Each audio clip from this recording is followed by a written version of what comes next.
শিলচরের সৎসঙ্গ আশ্রম road green লেনে অঘটন, স্ত্রীর হাতে প্রাণঘাতী আক্রমণের শিকার হলেন স্বামী। শিলচরের সৎসঙ্গ আশ্রম রোড সংলগ্ন গ্রিন লেনে স্ত্রীর প্রাণঘাতী আক্রমণের শিকার হলেন স্বামী।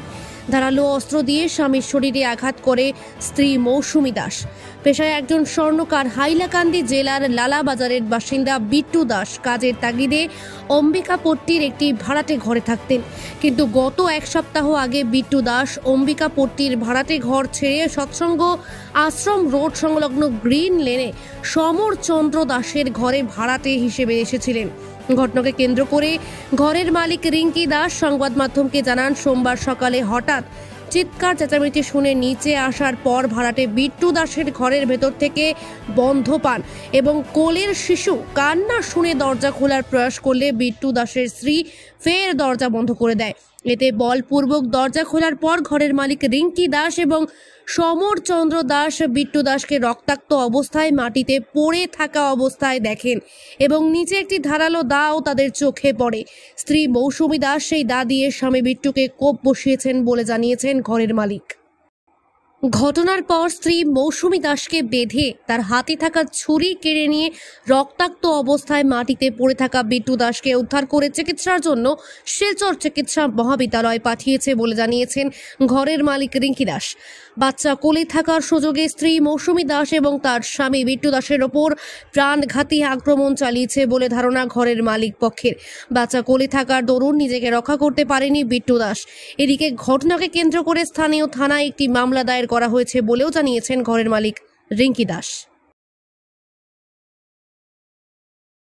গড়ে আসছিলাম। আমার নাম রূপক চৌধুরী। আমি এই বাসাতে ভাড়া থাকি, লাগা রুমে। আমি গড়ে আসছিলাম, হঠাৎ করে মানে ওই লাগা রুমে দেখি একটু চিৎকার শুনলাম আর কি। চিৎকার শুনলাম, আমি ভাবছি যেন কি, তারা ডাকি, দরজা খুলে না, শব্দ করে না। অনেক সময় চেষ্টা করতে করতে করতে তারা করে মানে খালি থাড়ি আওয়াজ পাওয়া যেতেছে, আর কোনো মানে এক্সট্রা কোনো সাউন্ড নাই। অনেক কষ্টের পরে মানে দরজাটা খুলছে। দরজাটা খোলার পরে দেখি তার খুব সিরিয়াস অবস্থা।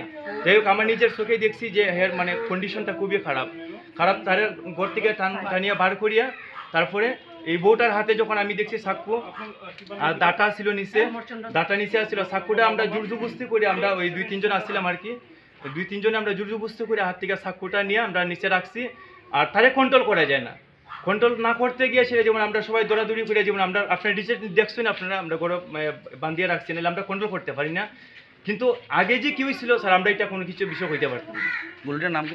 গলির নাম হইল সৎসঙ্গ আশ্রম রোড গ্রিন লেন। এখন কই আছে হাজব্যান্ড? আমরা এখন তার পরিস্থিতি কন্ডিশনটা দেখছি খুবই খারাপ, এই কারণে আমরা মেডিকেল ফাটাইছি। ওখানে মেডিকেল ফাটাই। মেন বাসাটা কোন জায়গা? মেন বাসাটা আমি তো শিওর জানি না, তবে তার মুখ থেকে শুনছি লালাবাজার। আচ্ছা, এখানে ভাড়া থাকে? এখানে ভাড়া থাকে মানে কাজের সূত্রে? এখানে কর্মসূত্রে এখানে ভাড়া থাকে। কিছুদিন আগে এখানে ভাড়া আইছে, 7 দিন মতন হয়েছে। আর জুয়েলারি কাজ করে আমি খবর হয়েছি অতটুকু, আমার কাছে গল্প করছে আনন্দ রোড জুয়েলারি কারখানাতে কাজ করে আর কি।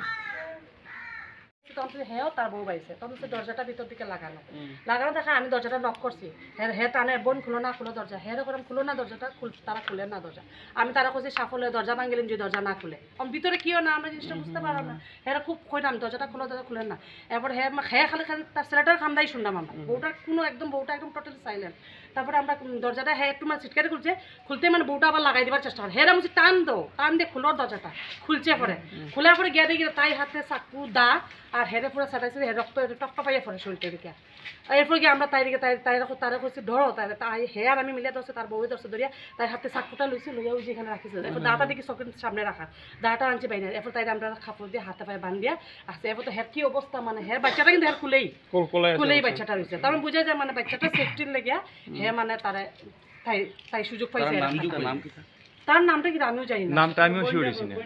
আর তার নামটা কি? তার ভালো নাম কোথায়? আর মেটার নাম? আর তোমার দিদির নাম মৌসুমী দাস। বাসা তো তারা অনেক